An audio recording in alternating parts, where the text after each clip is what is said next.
Hello बच्चों, सबको बहुत बहुत गुड मॉर्निंग। आशा करता हूं आप सब लोग बढ़िया हैं, मस्त हैं, स्वस्थ हैं और पढ़ाई में व्यस्त हैं। अपनी प्यारी सी 360 डिग्री आर्मी की तरफ से आप सब लोगों का बहुत बहुत स्वागत है। ठीक है बच्चों, जैसा आपको मालूम होगा हमारी उम्मीद सीरीज में हम लोग वन शॉट सीरीज कर रहे थे और हमने सारे चैप्टर्स, बॉटनी के सारे चैप्टर्स को बढ़िया तरीके से रिवाइज किया था। हमारी एक क्लास थी बच्चों जो बीच में इंटरनेट की प्रॉब्लम के कारण पूरी नहीं हो पाई थी, और उसमें से आज हम एक टॉपिक की बात करने वाले हैं, आज पादपों में प्रकाश संश्लेषण। ठीक है बच्चों, तो पादपों में प्रकाश संश्लेषण 11th का टॉपिक है, पादप कारिकी का टॉपिक है, और इस चैप्टर से आप मान के चलो 2 से 3 प्रश्न नीट में बनेंगे। तो आज का ये जो वन शॉट सेशन है वो रिकॉर्डेड फॉर्म में आपको मिल रहा है, लेकिन बढ़िया तरीके से आप रिवाइज कीजिएगा। एनसीईआरटी का हर एक पेज, एनसीईआरटी का हर एक शब्द और एनसीईआरटी का हर एक लाइन जो है वो मैं आपको इस सेशन में पूरा कंप्लीट रिवीजन करवा दूंगा। ठीक है बच्चों, तो पहली चीज तो आपको ध्यान में रखना है सर, प्रकाश संश्लेषण इस चैप्टर से हम कितने सवाल एक्सपेक्ट कर सकते हैं? तो 2 से 3 सवाल आप नीट 2026 में इससे एक्सपेक्ट कर सकते हो। यह चैप्टर इंपॉर्टेंट चैप्टर है, समझने वाला चैप्टर है, और 2 से 3 सवाल जो हैं वो आपके पास इसमें आ सकते हैं।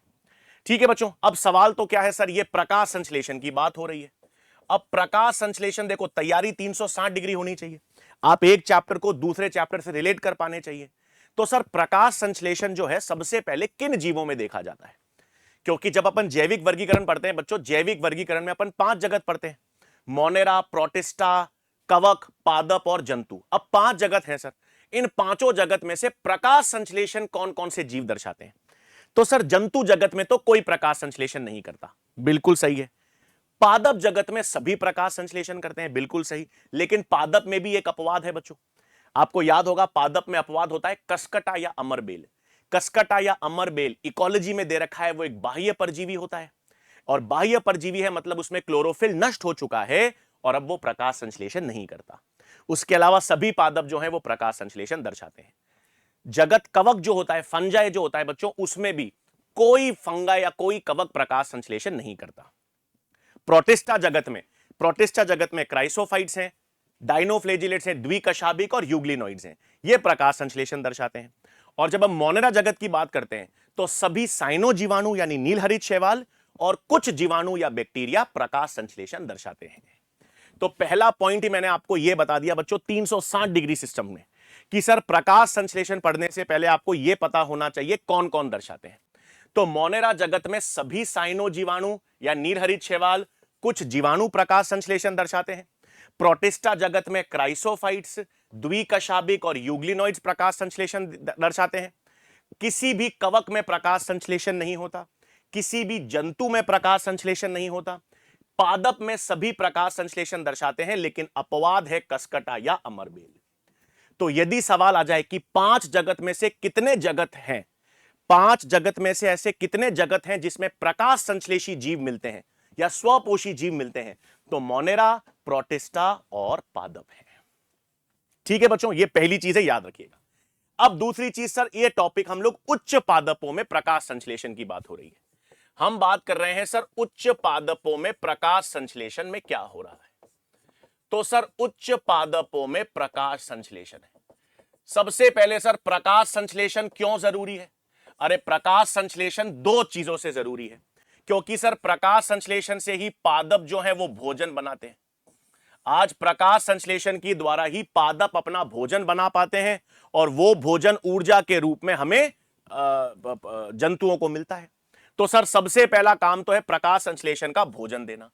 दूसरा सर, प्रकाश संश्लेषण से ऑक्सीजन भी मुक्त होती है। प्रकाश संश्लेषण में कौन सी गैस मुक्त होती है? सर प्रकाश संश्लेषण में कार्बन डाइऑक्साइड पादप ग्रहण करता है और ऑक्सीजन मुक्त करता है, और हम सब वायवीय जंतु हैं, हम सबको काम करने के लिए क्या चाहिए? ऑक्सीजन चाहिए, तो हम ऑक्सीजन मुक्त होती है। तो उच्च पादपों में प्रकाश संश्लेषण में 2 चीजें हैं बच्चों। सबसे पहले प्रकाश संश्लेषण एक भौतिक रासायनिक प्रक्रिया, एनसीईआरटी के पहले पेज पे दे रखा है। प्रकाश संश्लेषण एक भौतिक रासायनिक प्रक्रिया होती है, इसमें प्रकाशीय ऊर्जा को यूज करके पादप क्या करते हैं बच्चों? प्रकाशीय ऊर्जा को यूज करके कार्बनिक यौगिक या भोजन का निर्माण करते हैं। कार्बनिक यौगिक किस रूप में बनते हैं बच्चों? 6 कार्बन शर्करा के रूप में। तो प्रकाश संश्लेषण के 2 लाभ हैं बच्चों। एक तो पृथ्वी पर भोजन का स्रोत, भोजन कैसे बन रहा है? प्रकाश संश्लेषण से। और ऑक्सीजन गैस विमुक्त होती है। अब देखो बच्चों, प्रकाश संश्लेषण में निर्माण हो रहा है, प्रकाश संश्लेषण में भोजन बन रहा है, 6 कार्बन शर्करा का संश्लेषण हो रहा है। तो संश्लेषण हो रहा है बच्चों, तो इसलिए इसको उपचय प्रक्रिया कहते हैं। प्रकाश संश्लेषण में निर्माण हो रहा है, इसलिए इसको उपचय एनाबॉलिक कहते हैं बच्चों प्रक्रिया। और प्रकाश संश्लेषण में ऊर्जा युक्त होगी बच्चों, सौर ऊर्जा प्रयुक्त होती है, प्रकाशीय ऊर्जा प्रयुक्त होती है, तो ऊर्जा यूज होती है, इसलिए इसको एंडरगोनिक प्रक्रिया भी कहा जाता है। ठीक है भाई। फिर नेक्स्ट पॉइंट क्या आता है बच्चों? प्रकाश संश्लेषण की इक्वेशन। अब आप ये एनसीईआरटी में आपको इक्वेशन दे रखी है, क्योंकि प्रकाश संश्लेषण में क्या होता है बच्चों? देखो, CO2 कार्बन डाइऑक्साइड, जल, प्रकाश और वर्णक क्लोरोफिल। पादप किसका इस्तेमाल करता है बच्चों? पादप कार्बन डाइऑक्साइड का, जल का, प्रकाश और क्लोरोफिल का यूज करके 6 कार्बन शर्करा कार्बन यौगिक बनाता है, ऑक्सीजन मुक्त करता है, और सर वाष्पोत्सर्जन के द्वारा जल की हानि भी होती है। ठीक है भाई, आप काम करोगे तो पसीना निकलता है ना, जब आप कोई भी काम करते हो तो पसीना निकलता है। पादप भी जब भोजन बना रहा है, पादप भी जब प्रकाश संश्लेषण कर रहा है, तो उसके पसीने को क्या कहते हैं? उससे जो जल वाष्प के रूप में निकलता है वो वाष्पोत्सर्जन हानि है। तो ये तो आपके पास प्रकाश संश्लेषण है। अब सबसे पहला सवाल आता है, सर प्रकाश संश्लेषण में कौन सी गैस विमुक्त हो रही है? ऑक्सीजन विमुक्त हो रही है। सबसे पहला सवाल तो आता है, सर प्रकाश संश्लेषण में कौन सी गैस विमुक्त होती है? सर ऑक्सीजन गैस विमुक्त होती है। तो सर प्रकाश संश्लेषण में ये जो ऑक्सीजन विमुक्त होती है, ये कहां से आती है? क्योंकि कार्बन डाइऑक्साइड में भी ऑक्सीजन है, जल में भी ऑक्सीजन है। तो ये रहा बच्चों, प्रकाश संश्लेषण में जो ऑक्सीजन विमुक्त होती है वो जल से आती है। प्रकाश संश्लेषण में मुक्त होने वाली ऑक्सीजन कहां से आती है बच्चों? जल से।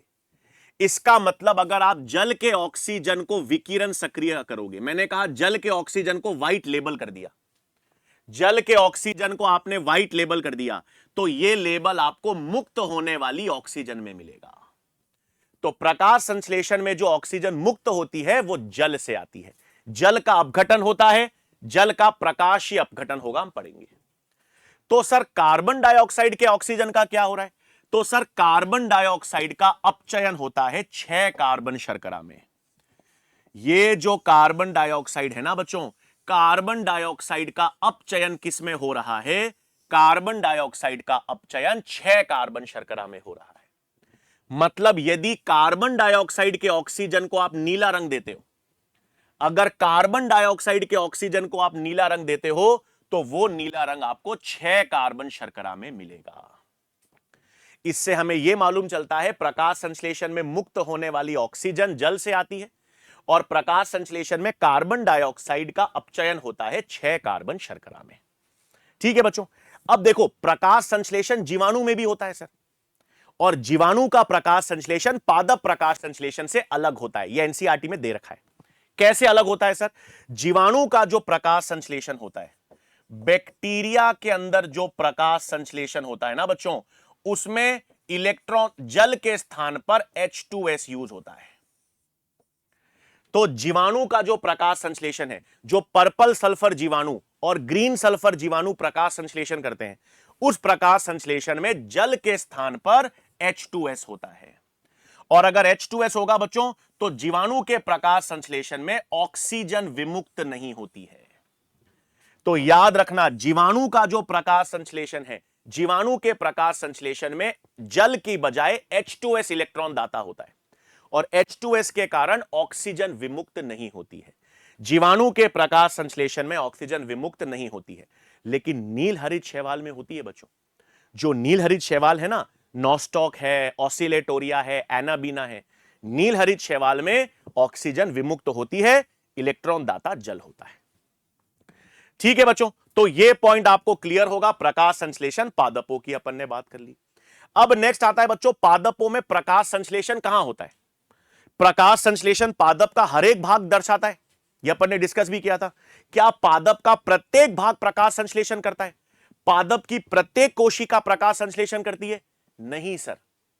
जो पादपों में हरा भाग होगा, यानी पत्तियां, मुख्य रूप से पत्तियां या तने का कोई हरा भाग होगा, तो जहां जहां हरा भाग है मतलब वहां पर क्लोरोफिल है।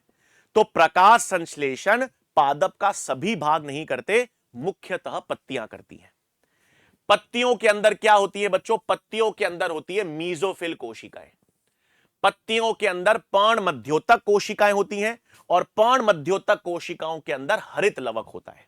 और हरित लवक जो होता है उसमें प्रकाश संश्लेषण होगा। तो याद रखना, पादप के प्रत्येक भाग में प्रकाश संश्लेषण नहीं होता। ऐसा नहीं है कि जड़ की सभी कोशिकाएं, तने की कोशिकाएं सब प्रकाश संश्लेषण करती है, नहीं।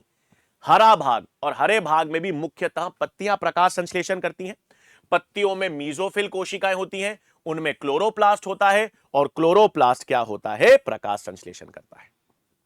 और याद रखना, ये एनसीईआरटी का पॉइंट है, मीजोफिल सेल्स में जो क्लोरोप्लास्ट होते हैं वो पंक्तिबद्ध रूप से व्यवस्थित होते हैं, एक पंक्ति में व्यवस्थित होते हैं ताकि उनको बेहतर रूप से प्रकाश मिल सके। ठीक है बच्चों, अब क्लोरोप्लास्ट के बारे में अपन को पता है। अब आपको पता है सर, क्लोरोप्लास्ट अपन ने कोशिका में पढ़ा था। अब सर क्लोरोप्लास्ट में प्रकाश संश्लेषण कैसे डिवाइडेड होता है? तो पहली चीज आपको ध्यान रखना है, क्लोरोप्लास्ट में श्रम विभाजन देखा जाता है। क्लोरोप्लास्ट में क्या देखा जाता है बच्चों? श्रम विभाजन। सर श्रम विभाजन का मतलब क्या है? श्रम विभाजन या डिवीजन ऑफ लेबर का मतलब होता है काम बांटा हुआ है। ठीक है, कोई भी एक संरचना सारा काम नहीं कर रही।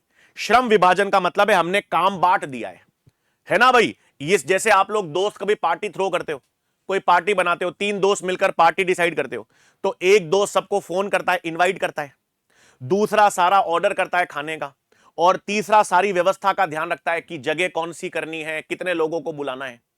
तो काम बांटा हुआ है ना, एक इन्विटेशन में लगा हुआ है, एक फूड और बेवरेजेस में लगा हुआ है कि क्या मंगाना है, और तीसरा व्यवस्था देख रहा है। तो इसे श्रम विभाजन कहते हैं, काम बटा हुआ है। क्लोरोप्लास्ट में भी यह श्रम विभाजन देखा जाता है। कैसे भाई? क्लोरोप्लास्ट में एक झिल्ली तंत्र होता है, याद होगा आपको। सर झिल्ली में क्या आते हैं? सर ग्रेना आता है, स्ट्रोमल लैमेले या पीठी की पटलिका आती है। याद होगा बच्चों, अपने पास क्लोरोप्लास्ट की संरचना होती है, तो सर क्लोरोप्लास्ट में ये थाइलेकॉइड या ग्रेना होते हैं, ये थाइलेकॉइड या ग्रेना होते हैं। तो ग्रेना और पटलिका ये सर ये झिल्ली तंत्र में आते हैं। और जो स्ट्रोमा होता है उनका मैट्रिक्स आधात्री होती है, आधात्री को हम कहते हैं स्ट्रोमा या पीठिका। तो क्लोरोप्लास्ट में झिल्ली तंत्र अलग काम करता है और उसका जो स्ट्रोमा या आधात्री है वो अलग काम होता है। यानी जो प्रकाशीय अभिक्रिया है, प्रकाश संश्लेषण में अपन प्रकाश संश्लेषण को 2 भागों में बांट सकते हैं। एक प्रकाशीय अभिक्रिया होती है बच्चों और एक अप्रकाशीय अभिक्रिया होती है। प्रकाशीय अभिक्रिया कहां देखी जाती है? झिल्ली तंत्र पर। जो प्रकाशीय अभिक्रिया है वो झिल्ली तंत्र पर होगी और जो अप्रकाशीय अभिक्रिया है वो आधात्री या स्ट्रोमा में होगी। यह बहुत इंपॉर्टेंट पॉइंट है बच्चों, इस पे सवाल बन सकता है। क्लोरोप्लास्ट में श्रम विभाजन है, क्लोरोप्लास्ट के अंदर काम बटा हुआ है। जो प्रकाशीय अभिक्रिया होती है, जो अभिक्रिया प्रकाश पर निर्भर करती है, वो झिल्ली नुमा तंत्र पर हो रही है, जहां पर थाइलेकॉइड है, ग्रेना है और पीठिका पट्टिका है। और जो आधात्री है, स्ट्रोमा है, वहां पर डार्क रिएक्शन देखे जाते हैं। क्लियर बात है। अब सर इनमें क्या क्या होता है? अब सवाल आता है ना सर, ये लाइट रिएक्शन प्रकाशीय अभिक्रिया और अप्रकाशीय अभिक्रिया में क्या होता है? तो ध्यान से समझो, पूरा निचोड़ चैप्टर का बता रहा हूं बच्चों। प्रकाश संश्लेषण को अपन ने 2 भागों में बांट दिया, लाइट रिएक्शन या जिसे कहते हैं प्रकाशीय अभिक्रिया, और डार्क रिएक्शन जिसको हम कहते हैं अप्रकाशीय अभिक्रिया, है ना भाई। प्रकाश संश्लेषण को अपन ने 2 भागों में बांट दिया है, प्रकाशीय अभिक्रिया और अप्रकाशीय अभिक्रिया। प्रकाशीय अभिक्रिया झिल्ली तंत्र पर हो रही है, ग्रेना थाइलेकॉइड की झिल्ली पर, और अप्रकाशीय अभिक्रिया स्ट्रोमा में आधात्री में हो रही है। तो प्रकाशीय अभिक्रिया में क्या होता है सर? 3 चीजें आपको सिंपल सा याद रखना है सर। प्रकाशीय अभिक्रिया में मुख्य रूप से 3 चीजें हो रही हैं। क्या होगा सर? प्रकाशीय अभिक्रिया में प्रकाश का इस्तेमाल होगा। और मुझे बताओ, पादप में प्रकाश का अवशोषण करने के लिए क्या है? हां, पादपों में क्लोरोफिल है सर। क्लोरोफिल वर्णक जो है वो प्रकाश का अवशोषण करता है, प्रकाश या ऊर्जा का अवशोषण करेगा। और अगर कोई भी चीज ऊर्जा का अवशोषण करेगी ना बच्चों, कोई भी चीज ऊर्जा का अवशोषण करेगी तो वो उत्तेजित अवस्था में जाएगी। तो सबसे पहला पद ही प्रकाशीय अभिक्रिया में क्या होगा बच्चों? सबसे पहला पद ही है कि क्लोरोफिल क्या करेगा? प्रकाश का अवशोषण करेगा, और क्लोरोफिल प्रकाश का अवशोषण करके उत्तेजित अवस्था में जाएगा, उससे इलेक्ट्रॉन्स निकल जाएंगे। दूसरा पद, सर दूसरा पद जल प्रकाशीय उपस्थिति में, जल प्रकाश की उपस्थिति में अपघटन होता है, और जल का अपघटन होगा तो ऑक्सीजन और इलेक्ट्रॉन्स मुक्त होंगे, है ना भाई? जल का अणु, जल का प्रकाशीय अपघटन होगा, ऑक्सीजन मुक्त होगा और इलेक्ट्रॉन्स निकलेंगे। मतलब प्रकाश संश्लेषण में इलेक्ट्रॉन दाता जल होगा। और तीसरी चीज, ये प्रकाशीय अभिक्रिया में इलेक्ट्रॉन्स का स्थानांतरण होगा। ये जो जल से इलेक्ट्रॉन्स निकले हैं ना, ये इलेक्ट्रॉन्स वाहक प्रोटीन्स के द्वारा स्थानांतरित होंगे, और जब इलेक्ट्रॉन स्थानांतरण होता है ना बच्चों, तो आपको पता होना चाहिए एटीपी और एनएडीपीएच का संश्लेषण देखा जाता है। क्या देखा जाएगा? एटीपी और एनएडीपीएच। पूरे चैप्टर का निचोड़ समझ लो बच्चों, कोई रट्टा मारने की जरूरत नहीं। अगर आपको चैप्टर की समझ है, अगर आपको पता है ये चैप्टर क्या कहना चाह रहा है, तो कोई भी अच्छा सवाल, कॉन्सेप्चुअल सवाल, कथन वाला सवाल गलत नहीं हो सकता। तो सर प्रकाशीय अभिक्रिया में तीन प्रमुख चीजें हैं।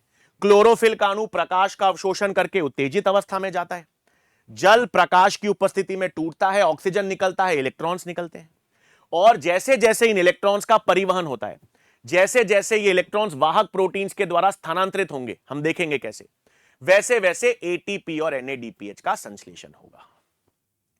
और ये सारी प्रकाशीय अभिक्रिया कहां हो रही है? झिल्ली तंत्र पर हो रही है।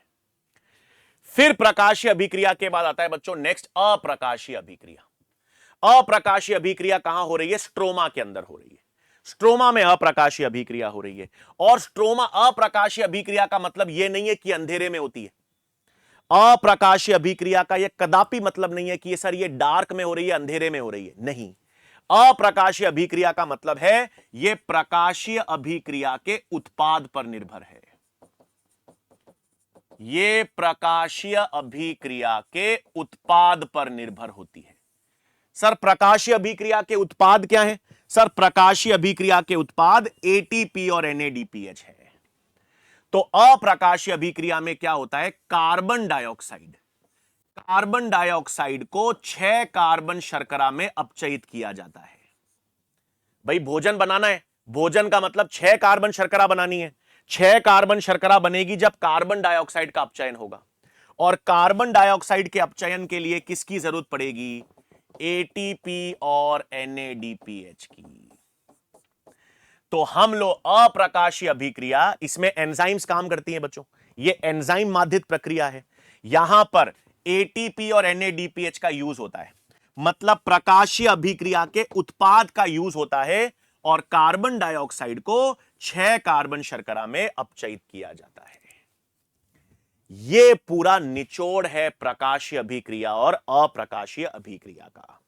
यही चैप्टर में निचोड़ है बच्चों। ये रहा प्रकाश संश्लेषण में प्रकाशीय अभिक्रिया, जिसको फोटोकेमिकल अवस्था कहते हैं, अप्रकाशीय अभिक्रिया जिसको कार्बन अभिक्रिया भी कहते हैं। ठीक है, 3 चीजें मैंने आपको बता दी। क्लोरोफिल का प्रकाश अवशोषण होगा, उत्तेजित अवस्था में जाएगा।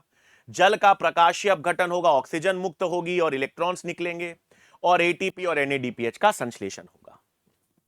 अप्रकाशीय अभिक्रिया जो है वो प्रकाशीय अभिक्रिया के उत्पाद पर निर्भर करेगी, यानी एटीपी एनएडीपीएच, और एटीपी और एनएडीपीएच को यूज करके कार्बन डाइऑक्साइड को 6 कार्बन शर्करा में अपचयित किया जाता है।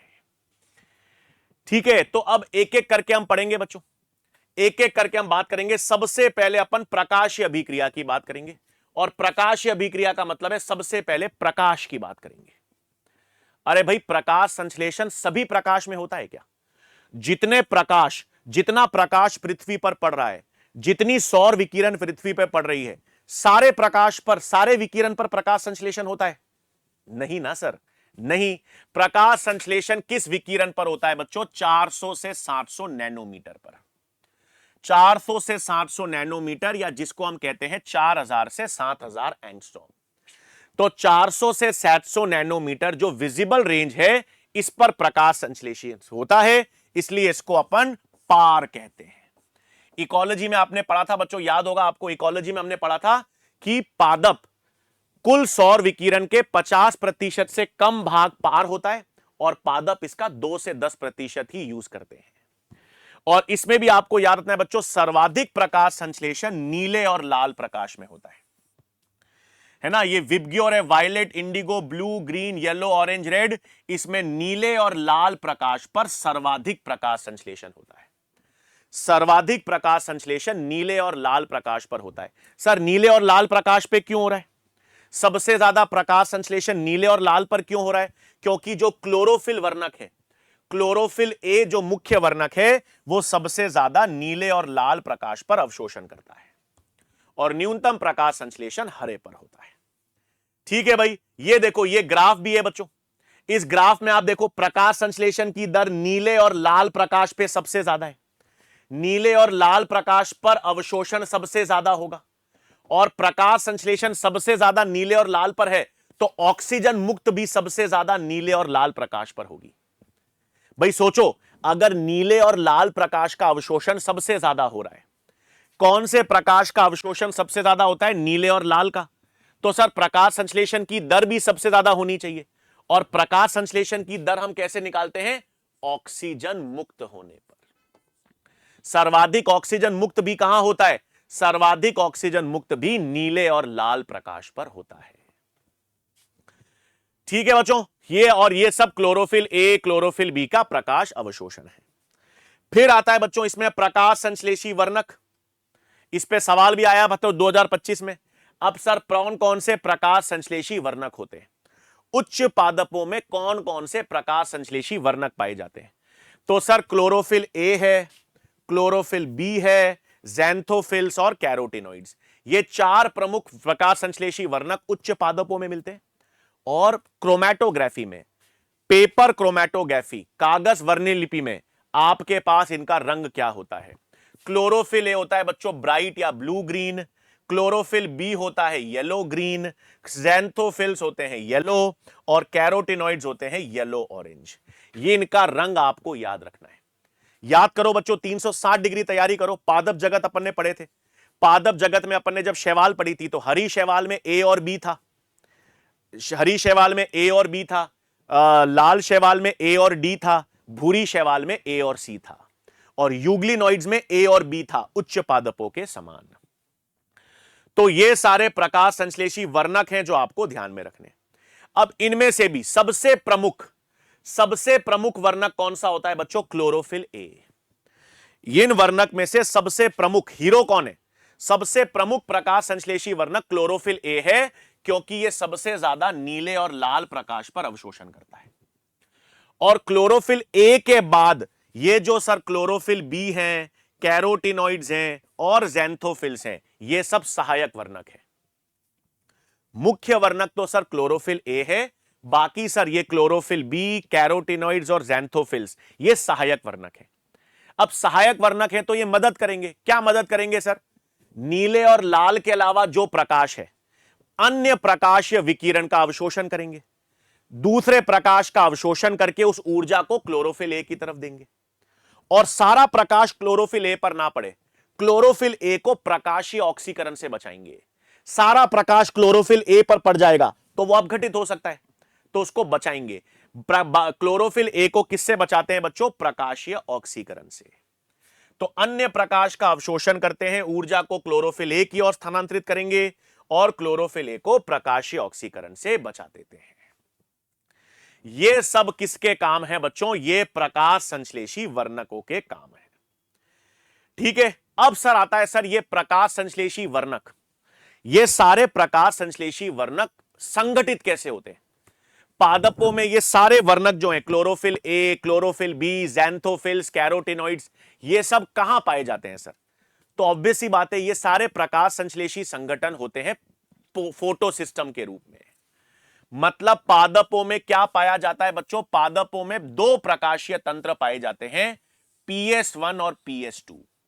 PS1 और PS2 का मतलब है इन सब में प्रकाश संश्लेषी वर्णक संगठित है। जैसे अपने घर में नहीं, जैसे अपने नहीं होता है, आप स्कूल में जाते हो तो सारे स्कूल में क्या करते हो? पेन, पेंसिल, शार्पनर, इरेजर को ऐसे बिखरे हुए ले जाते हो? नहीं ना, सबको एक बॉक्स में संगठित करके ले जाते हो। आप सबको पेन को, पेंसिल को, इरेजर को, सब चीजों को एक साथ पेंसिल बॉक्स में संगठित करते हो। तो पादप भी ये सारे प्रकाश संश्लेषी वर्णकों को प्रकाशीय तंत्र में संगठित करता है। इसमें प्रकाश संश्लेषी वर्णक होते हैं और वर्णकों के साथ साथ प्रोटीन्स का समूह होता है। और पादपों में दो प्रकाशीय तंत्र काम करते हैं बच्चों, PS1 और PS2। 1 और 2 का मतलब यह नहीं है कि यह पहले यूज होता है, यह बाद में यूज होता है, यह ज्यादा महत्वपूर्ण है, यह कम महत्वपूर्ण है, नहीं। PS1 का मतलब है इसकी खोज पहले हुई थी, PS2 का मतलब है इसकी खोज बाद में हुई, बस। यानी 1 और 2 का आधार केवल खोज के आधार पर है। पहले खोजा गया प्रकाशीय तंत्र PS1 है, दूसरा खोजा गया प्रकाशीय तंत्र PS2 है। अब सर क्या होता है ये PS1 और PS2 में? सुनो, PS1 और PS2 की बनावट समझेंगे बच्चों। देखो ये सब कहां होंगे बच्चों? थाइलेकॉइड या ग्रेना की झिल्ली पर। तो ये मैंने क्या बना दिया बच्चों, मान लेते हैं ग्रेना या थाइलेकॉइड की झिल्ली है। ध्यान से समझना, ये क्या है सर? ग्रेना या थाइलेकॉइड की झिल्ली है। इस ग्रेना या थाइलेकॉइड झिल्ली पर ही प्रकाशीय तंत्र पाया जाता है। अब इस प्रकाशीय तंत्र की बनावट देखो कैसी होती है बच्चों। इसमें एक इस तरह से, ये मैंने सर एक फोटो सिस्टम की बनावट है। सर ये तितली जैसा क्या बनाया आपने? बता रहा हूं। एक प्रकाशीय तंत्र में सबसे केंद्र में होता है बच्चों जिसको हम कहते हैं रिएक्शन सेंटर। क्या होता है बच्चों? रिएक्शन सेंटर, जिसको हम कहते हैं अभिक्रिया केंद्र। ये हेड ऑफिस है। और इसके साथ में होते हैं बच्चों एंटीने के अणु। एंटीने जिसको LHC कहते हैं, लाइट हार्वेस्टिंग कॉम्प्लेक्स। एंटीने जिसे हम कहते हैं LHC, लाइट हार्वेस्टिंग कॉम्प्लेक्स। तो कोई भी प्रकाशीय तंत्र हो, PS1 हो या PS2 हो, हर प्रकाशीय तंत्र किससे बना होता है बच्चों? उसमें एक रिएक्शन सेंटर होता है, अभिक्रिया केंद्र, और एंटीने। एंटीने में क्या होते हैं सर? एंटीने में आपको chlorophyll A, chlorophyll B, ज़ैंथोफिल्स, carotenoids, chlorophyll A, chlorophyll B, ज़ैंथोफिल्स, carotenoids और उनके प्रोटीन्स मिलेंगे। मतलब सारे के सारे वर्णक, सारे प्रकाश संश्लेषी वर्णक और उनके प्रोटीन आपको एंटीने के अणु में मिलेंगे, LHC में। अभिक्रिया केंद्र में सर, अभिक्रिया केंद्र में क्लोरोफिल ए, सबसे प्रमुख क्लोरोफिल ए का एक अणु मिलता है और उसके साथ साथ उसके प्रोटीन मिलते हैं, उसके साथ साथ उसका प्रोटीन समूह मिलता है। तो देखो अभिक्रिया केंद्र में सिर्फ क्लोरोफिल ए मिल रहा है और एंटीने के अंदर सारे वर्णक मिल रहे हैं। तो सारे वर्णक और प्रोटीन्स एंटीने में मिलेंगे, लेकिन अभिक्रिया केंद्र में क्लोरोफिल ए का अणु होगा और प्रोटीन्स होंगे। यह बनावट होती है PS फोटो सिस्टम की। अब सर PS1 और PS2 में क्या फर्क होता है? जो PS1 होता है ना बच्चों, PS1 में जो ये क्लोरोफिल ए है वो सर्वाधिक अवशोषण 700 नैनोमीटर पे दर्शाता है। याद रखना, फोटो सिस्टम 1 PS1 में जो क्लोरोफिल ए है, अभिक्रिया केंद्र वाला क्लोरोफिल ए, वो 700 नैनोमीटर पे सर्वाधिक अवशोषण दर्शाएगा। और सर जो PS2 का क्लोरोफिल ए है, PS2 का क्लोरोफिल ए है जो अभिक्रिया केंद्र में है, वो सर्वाधिक अवशोषण 680 नैनोमीटर पे दर्शाएगा। इसीलिए PS1 को P700 कहते हैं और PS2 को P680 कहते हैं। समझ रहे हो? दोनों में जो अभिक्रिया केंद्र वाला क्लोरोफिल ए है वो अलग है। PS1 का जो क्लोरोफिल ए होता है उसका अभिक्रिया केंद्र 700 नैनोमीटर पे सबसे ज्यादा होता है और PS2 का जो क्लोरोफिल ए है उसमें सबसे ज्यादा 680 नैनोमीटर पर अवशोषण होता है। और सर उनमें जो प्रोटीन्स हैं वो भी अलग होते हैं। PS1 में इलेक्ट्रॉन प्रोटीन होता है, इनमें सर आयरन सल्फर प्रोटीन, और PS2 में होता है सर PQ, प्लास्टोक्विनोन। तो ये बनावट है बच्चों। ये देखो, ये मैंने आपको बता दिया PS1 और PS2, PS1 और PS2 आपको बता दिया। PS1 में क्लोरोफिल ए 700 नैनोमीटर पर अवशोषण दर्शाता है सर्वाधिक और आयरन सल्फर प्रोटीन है। और PS2 का जो अभिक्रिया केंद्र है, प्रतिक्रिया केंद्र है, उसमें क्लोरोफिल ए 680 नैनोमीटर पर अवशोषण दर्शाता है और PQ प्लास्टोक्विनोन प्रोटीन होता है। यह PS1 और PS2 की बनावट है जो आपको ध्यान में रखनी है। क्लियर बात है बच्चों। अब अपने पास बात किसकी करेंगे, अब हम बात करते हैं सर अब विस्तार से प्रकाशीय अभिक्रिया में क्या हो रहा है। क्योंकि अपन को प्रकाश अपन ने देख लिया, क्लोरोफिल, सारे प्रकाश संश्लेषी वर्णक कैसे संगठित होते हैं यह अपन ने देख लिया। अब अपन विस्तार से बात करेंगे पादपों में लाइट रिएक्शन। तो पादपों में लाइट रिएक्शन कहां पर हो रहा है बच्चों,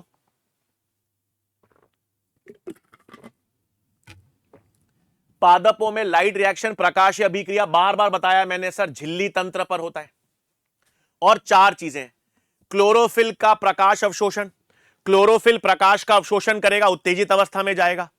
जल का प्रकाशीय अपघटन होगा, जल टूटेगा तो ऑक्सीजन विमुक्त होगा, और एटीपी और एनएडीपीएच का संश्लेषण होगा। यह सब प्रकाशीय अभिक्रिया में हो रहा है। अब कैसे हो रहा है विस्तार से आओ देखें। यह पूरा आपके पास जेड स्कीम है।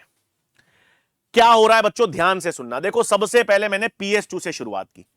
पीएस2 में एलएचसी मतलब पीएस2 के एंटीने अणु है जिन पर प्रकाश पड़ेगा, और P680 ये उसका क्लोरोफिल ए है, इस पर प्रकाश पड़ता है। मतलब सबसे पहला पद क्या है, क्लोरोफिल पर प्रकाश पड़ेगा बच्चों। क्लोरोफिल पर प्रकाश पड़ेगा तो वो उत्तेजित अवस्था में जाएगा, उससे इलेक्ट्रॉन निकलेगा, और प्रथम इलेक्ट्रॉन ग्राही फियोफाइटिन होता है। और ये इलेक्ट्रॉन निकलकर किसके पास जाएगा बच्चों, फियोफाइटिन। एनसीईआरटी में फियोफाइटिन नाम नहीं है, एनसीईआरटी में सिर्फ इलेक्ट्रॉन ग्राही लिखा हुआ है। एनसीईआरटी में सिर्फ इलेक्ट्रॉन ग्राही लिखा हुआ है। तो पीएस सेकंड पे जब प्रकाश पड़ेगा तो प्रकाश से जो इलेक्ट्रॉन से क्लोरोफिल पर प्रकाश पड़ेगा, क्लोरोफिल से इलेक्ट्रॉन निकलकर फियोफाइटिन के पास जाएंगे, इलेक्ट्रॉन ग्राही। फिर क्या होगा सर, फिर यह प्रकाश जल पर भी पड़ेगा, और प्रकाश जब जल पे पड़ेगा तो जल भी टूटेगा, और जल से ऑक्सीजन विमुक्त होगी और इलेक्ट्रॉन्स निकलेंगे। ये इलेक्ट्रॉन वापस क्लोरोफिल को मिल जाएगा, ये इलेक्ट्रॉन वापस क्लोरोफिल को मिल जाएगा। मतलब बेसिकली जो प्रकाशीय अभिक्रिया में इलेक्ट्रॉन घूम रहा है वो जल का है। तो प्रकाश संश्लेषण में इलेक्ट्रॉन दाता कौन है, पादपों के प्रकाश संश्लेषण में इलेक्ट्रॉन दाता जल होता है। अब ये इलेक्ट्रॉन सारे वाहक प्रोटीन के द्वारा स्थानांतरित होंगे। सर ये क्या है sir, PQ plastoquinone, cytochrome B6F, plastocyanin. Sir ये सब इलेक्ट्रॉन वाहक प्रोटीन है।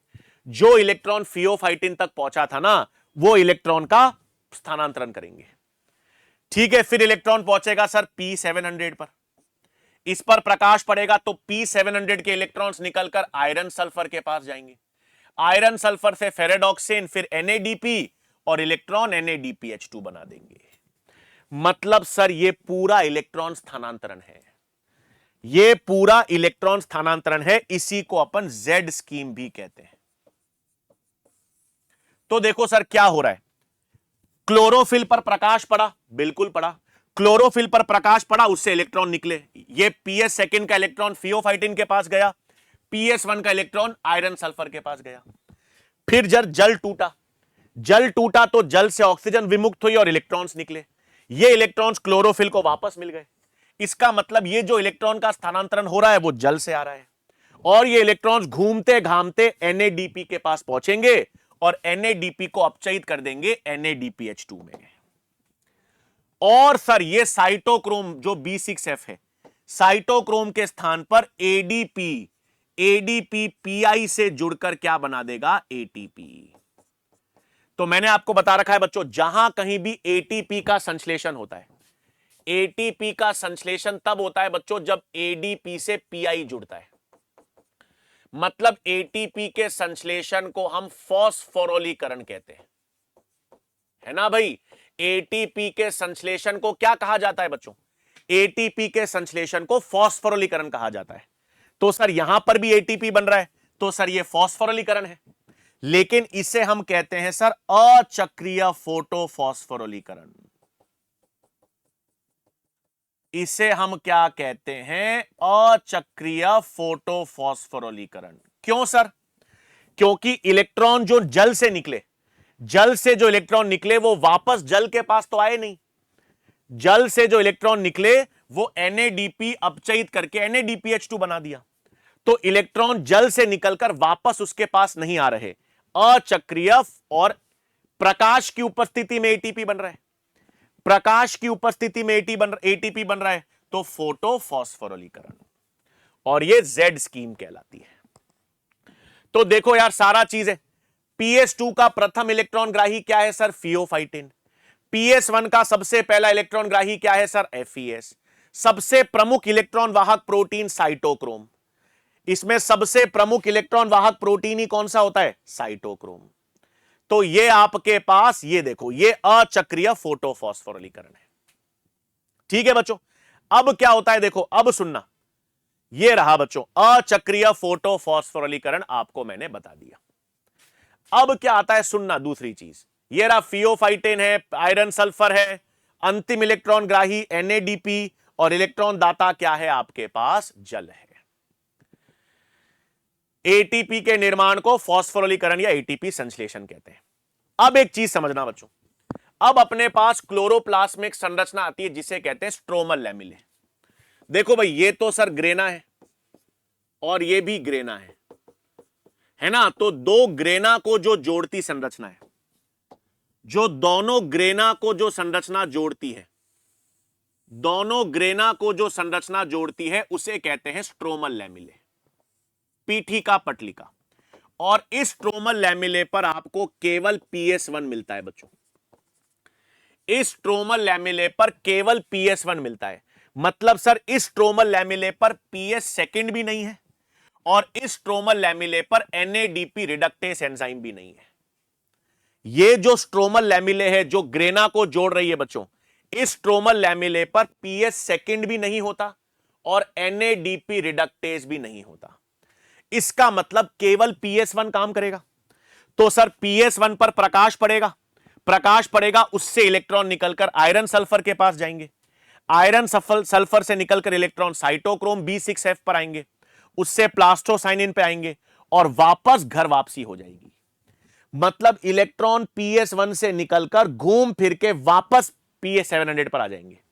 तो इलेक्ट्रॉन घूम के वापस आ गए तो सर ये चक्रीय है और साइटोक्रोम की जगह पर एटीपी का संश्लेषण तो होगा ही होगा। तो सर इसे कहते हैं चक्रीय फोटोफॉस्फोरिलीकरण। चक्रीय फोटोफॉस्फोरिलीकरण कहां पर हो रहा है सर?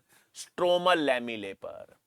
चक्रीय फोटोफॉस्फोरिलीकरण कहां देखा जाता है सर? स्ट्रोमल लैमिले पर। क्यों देखा जा रहा है? क्योंकि सर उस पर PS सेकंड नहीं है और NADP रिडक्टेज नहीं है, केवल PS1 काम करता है। PS1 से इलेक्ट्रॉन निकलता है, घूम फिरकर वापस उसके पास आ जाता है और साइटोक्रोम की स्थान पर ATP बनता है। तो इसको चक्रीय फोटोफॉस्फोरिलीकरण कहते हैं। अब अंतर देखें बच्चों, अब अचक्रीय और चक्रीय फोटोफॉस्फोरिलीकरण में अंतर देख लो, क्या क्या फर्क है सर, इस पे सवाल बनता है।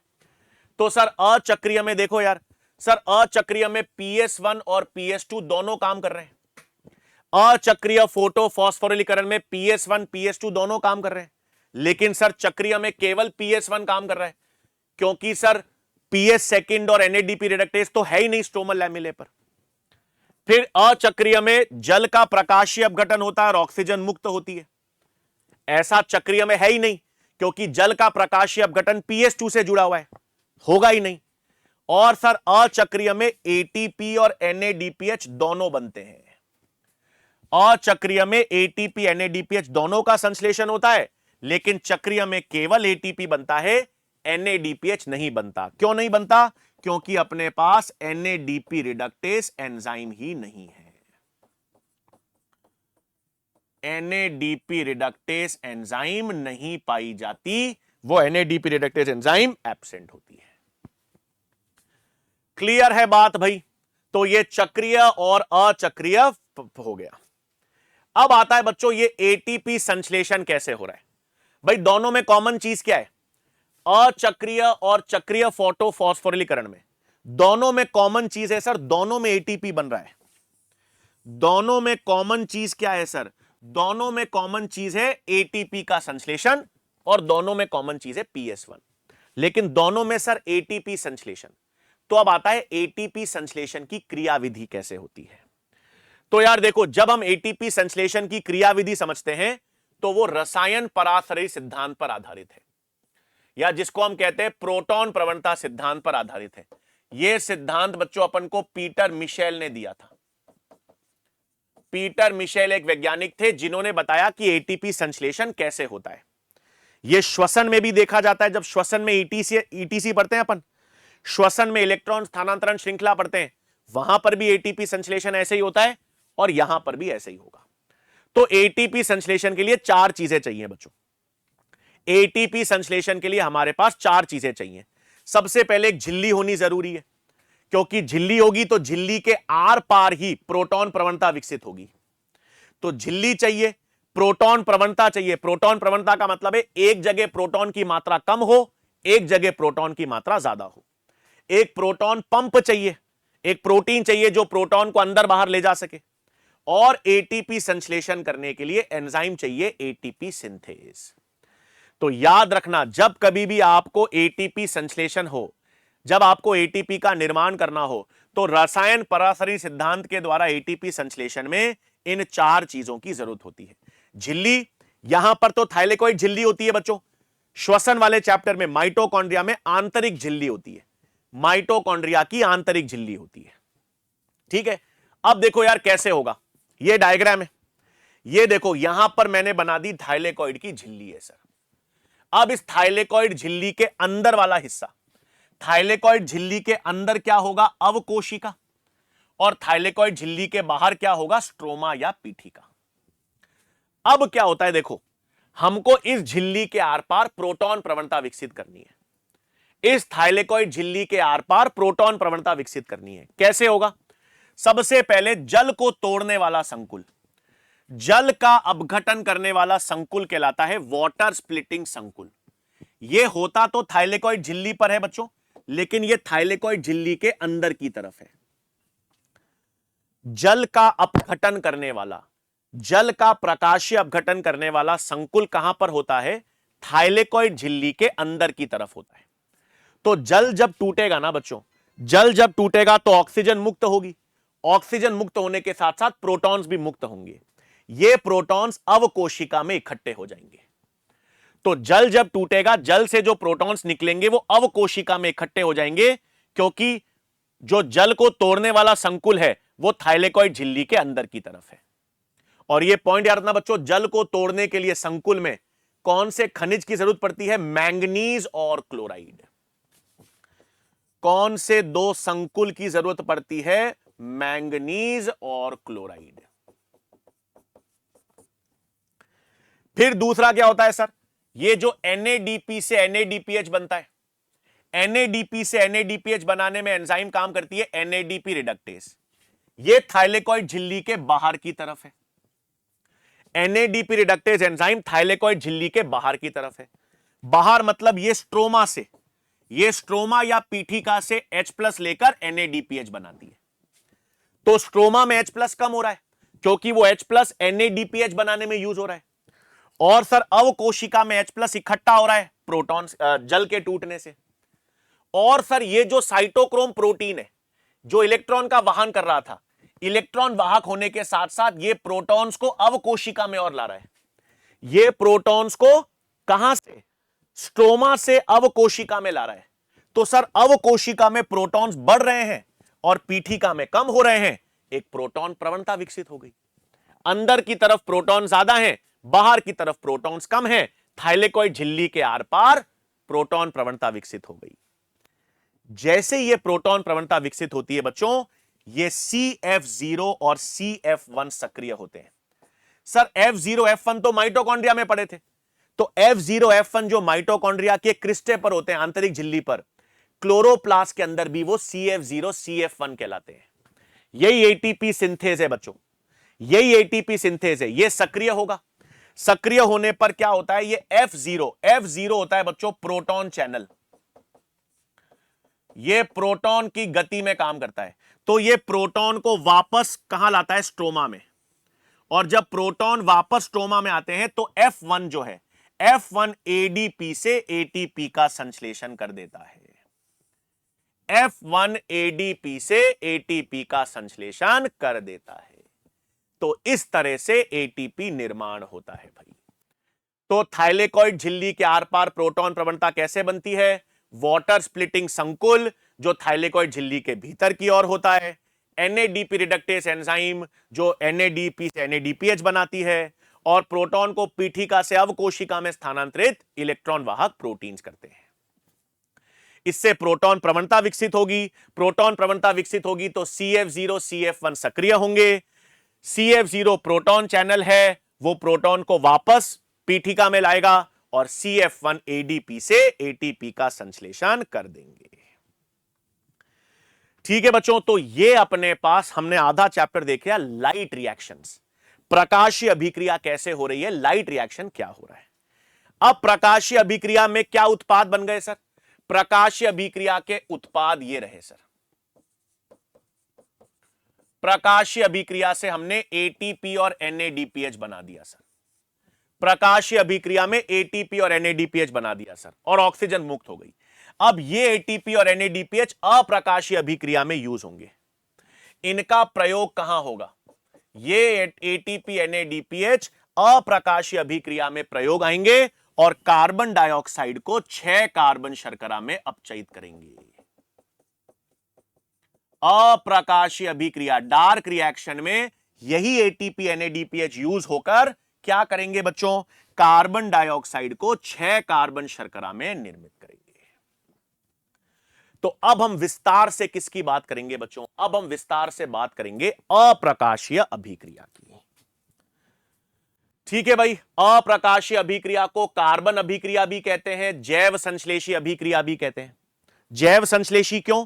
क्योंकि निर्माण हो रहा है सर, संश्लेषण हो रहा है, 6 कार्बन शर्करा का निर्माण या संश्लेषण हो रहा है, तो सर इसलिए इसको जैव संश्लेषी अभिक्रिया भी कहते हैं। बिल्कुल कहते हैं सर। ठीक है, क्लियर है। कहां पर हो रही है सर?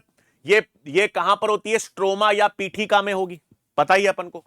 यह अभिक्रिया प्रकाशीय अभिक्रिया के उत्पाद पर निर्भर करेगी, बिल्कुल। और इसमें हम ATP और NADPH का यूज करके कार्बन डाइऑक्साइड को 6 कार्बन शर्करा में अपचयित करेंगे।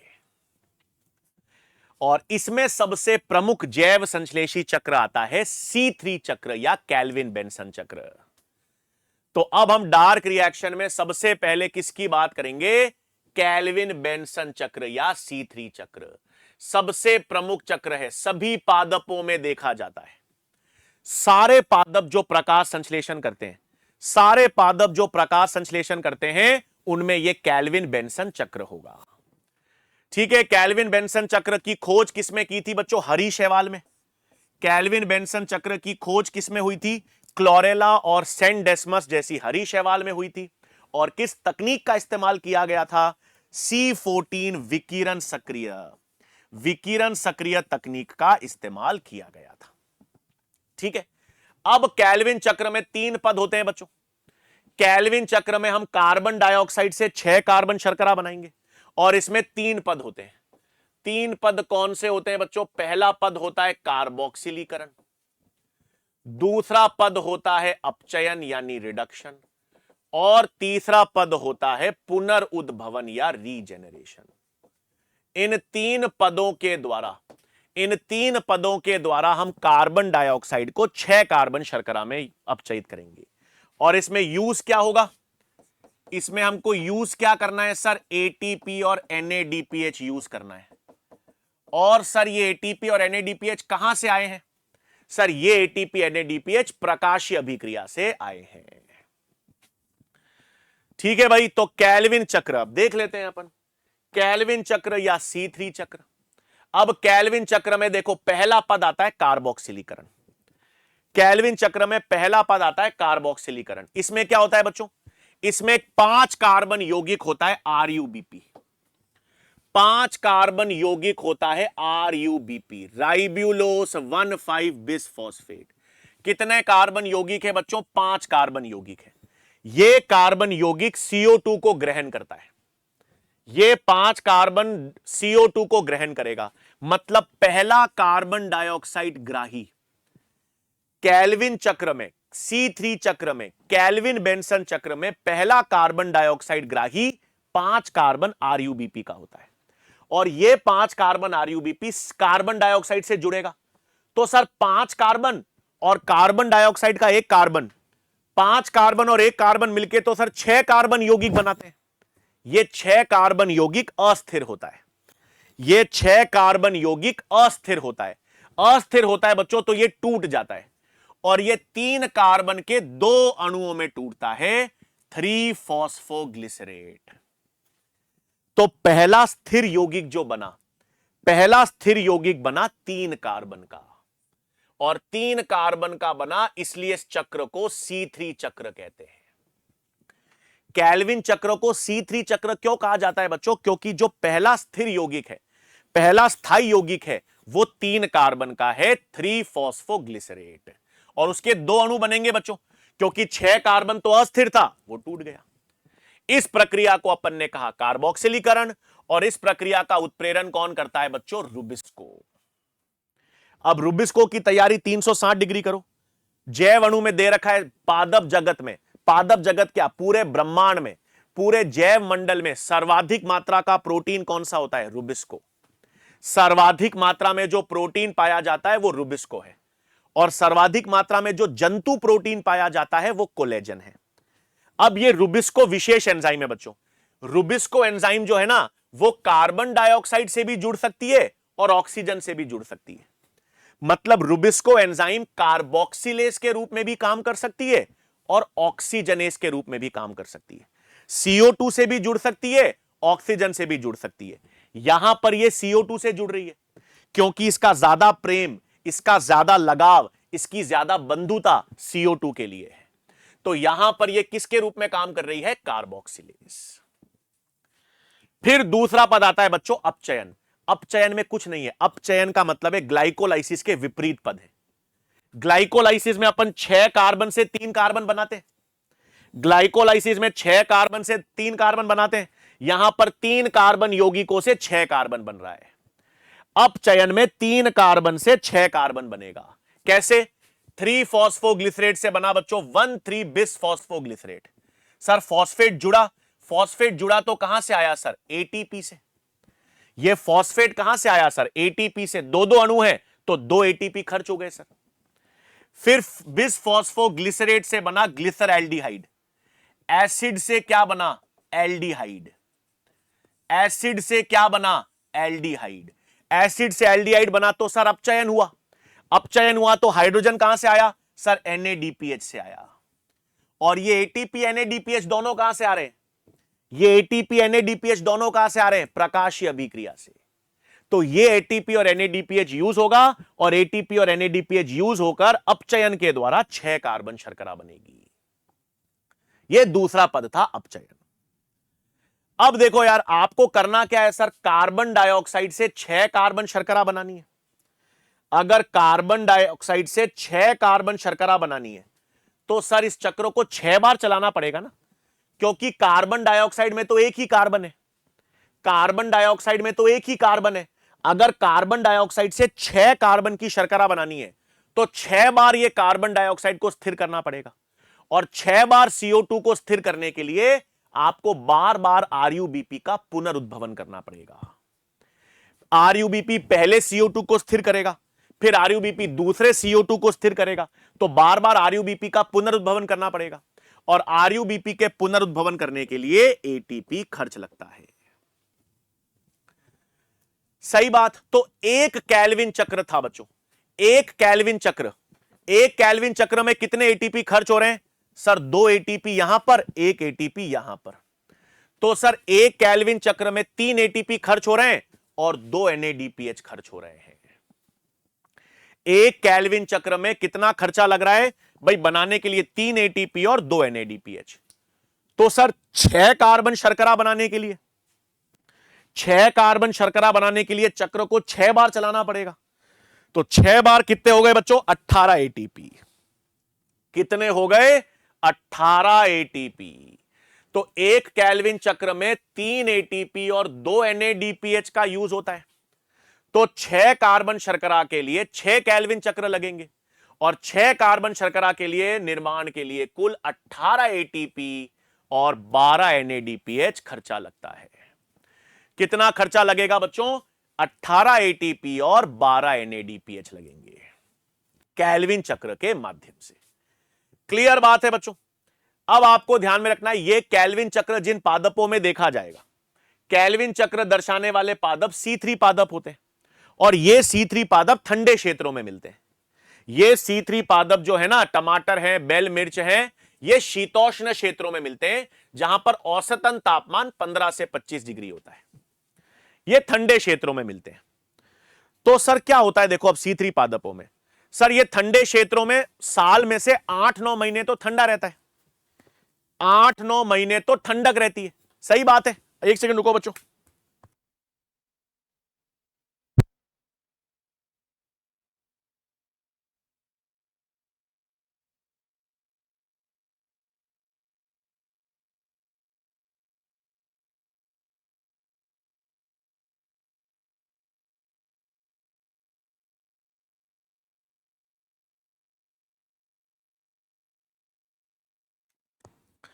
ठीक है, तो अपने पास साल भर में 8 से 9 महीने तो क्या रहती है, साल में 8 से 9 महीने तो ठंडक रहती है। लेकिन सर 1-2 महीने तो गर्मियां होती हैं। ठंडे क्षेत्रों में भी मई जून के महीनों में तो तापमान 25 डिग्री सेंटीग्रेड से ऊपर हो जाता है। तो जब इनमें गर्मियां पड़ती हैं, इन पादपों में जब तापमान बढ़ जाता है, क्या बढ़ जाता है बच्चों, जब तापमान बढ़ जाएगा, तापमान बढ़ रहा है मतलब सर प्रकाश तीव्रता भी बढ़ रही है, सूर्य की रोशनी तेज हो रही है, तभी तो होगा। तो तापमान बढ़ेगा, प्रकाश तीव्रता बढ़ेगी, तो सर वाष्पोसर्जन हानि भी बढ़ेगी, और वाष्पोसर्जन हानि को कम करने के लिए रंध्र बंद हो जाते हैं। अब रंध्र बंद हो जाएंगे तो कार्बन डाइऑक्साइड कम हो जाएगी। जैसे इन पादपों में रंध्र बंद हो गए तो सर कार्बन डाइऑक्साइड अंदर कम आएगी, मतलब सर कार्बन डाइऑक्साइड की सांद्रता कम हो जाएगी। अब जैसे ही CO2 की सांद्रता कम होगी, रुबिस्को एंजाइम किसके रूप में काम करेगी भाई, रुबिस्को एंजाइम ऑक्सीजनेस के रूप में काम करेगी, क्योंकि रुबिस्को को तो CO2 चाहिए। अब रुबिस्को को CO2 उपलब्ध नहीं होगी, क्यों, क्योंकि CO2 कम हो गई। CO2 कम क्यों हो गई, क्योंकि रंध्र बंद हो गए। रंध्र बंद क्यों हो रहे हैं, क्योंकि सर तापमान और प्रकाश तीव्रता ज्यादा हो गई। तो रुबिस्को एंजाइम ऑक्सीजनेस के रूप में काम करेगी, और जब रुबिस्को एंजाइम ऑक्सीजनेस के रूप में काम करेगी तो C3 पादपों में एक व्यर्थ प्रक्रिया, एक हानि वाली प्रक्रिया, प्रकाश श्वसन देखा जाएगा। क्या देखा जाएगा बच्चों, श्वसन, प्रकाश श्वसन। तो देखो, जब तापमान और प्रकाश तीव्रता अधिक हो जाती है, तापमान और प्रकाश तीव्रता अधिक हो जाने पर CO2 की सांद्रता घट जाएगी। CO2 की सांद्रता क्यों घट रही है बच्चों, क्योंकि रंध्र बंद हो गए, और CO2 की सांद्रता घट जाते ही रुबिस्को एंजाइम ऑक्सीजनेस के रूप में काम करेगी, और जैसे ही रुबिस्को एंजाइम ऑक्सीजन से जुड़ेगी, C3 पादपों में प्रकाश श्वसन देखा जाता है। अब सर प्रकाश श्वसन में क्या दिक्कत है, दिक्कत है प्रकाश श्वसन के कारण C3 पादपों की उत्पादकता घट जाती है। यह जो प्रकाश श्वसन है ना बच्चों, प्रकाश श्वसन क्या कर रहा है, C3 पादपों की उत्पादकता घटा रहा है, उनकी प्रकाश संश्लेषण क्षमता कम कर दे रहा है। क्यों सर, अरे यार पहली बात तो सर इसमें प्रकाश श्वसन में कोई उपयोगी पदार्थ बनता नहीं है, कोई ऊर्जा बनती नहीं है, क्योंकि सर जब हम श्वसन की बात करते हैं, श्वसन का मतलब तो ऊर्जा बनना है, श्वसन का मतलब ATP बनना है। प्रकाश श्वसन में कोई ATP नहीं बनता, कोई ऊर्जा, कोई उपयोगी पदार्थ नहीं बन रहा। दूसरा, सर प्रकाश संश्लेषण में CO2 स्थिर होनी चाहिए, लेकिन प्रकाश श्वसन में तो CO2 मुक्त हो जाती है। पादपों के अंदर जो थोड़ी बहुत CO2 भी है ना, वो CO2 प्रकाश श्वसन उसको मुक्त कर देता है। तो CO2 जुड़ने की बजाय, CO2 स्थिर होने की बजाय वायुमंडल में मुक्त हो गई, तो पादपों को नुकसान हो रहा है, पादपों की उत्पादकता घट जाती है। तो प्रकाश श्वसन को C2 चक्र कहते हैं। यह प्रक्रिया C3 पादपों में देखी जाती है। अधिक तापमान, अधिक प्रकाश तीव्रता और कम CO2 पर रुबिस्को एंजाइम ऑक्सीजनेस के रूप में काम करती है, और प्रकाश श्वसन के कारण C3 पादपों की उत्पादकता घट जाती है। क्यों घट जाती है बच्चों, क्यों घट जाती है, क्योंकि कोई ATP का संश्लेषण नहीं होता, शर्करा का निर्माण नहीं होता, और 25% CO2 का निष्कासन हो जाता है। 25% CO2 जो ऑलरेडी है वो निष्कासित हो जाती है। ठीक है, वैसे तो पूरा चक्र होता है बच्चों प्रकाश श्वसन का, बट एनसीईआरटी में तो है नहीं। इतना याद रखना है, प्रकाश श्वसन में बच्चों 3 कोशिकांग काम करते हैं, क्लोरोप्लास्ट, पेरोक्सिसोम्स और माइटोकॉन्ड्रिया। और पहला पद आप याद रखिएगा, पहला पद में रुबिस्को ऑक्सीजनेज के रूप में काम करती है ना, तो एक 3 कार्बन यौगिक के साथ साथ 2 कार्बन यौगिक बनता है फॉस्फोग्लाइकोलेट। और क्योंकि 2 कार्बन यौगिक बनता है इसलिए इसको C2 चक्र भी कहते हैं। यह पूरा चक्र आपको याद रखने की जरूरत नहीं है।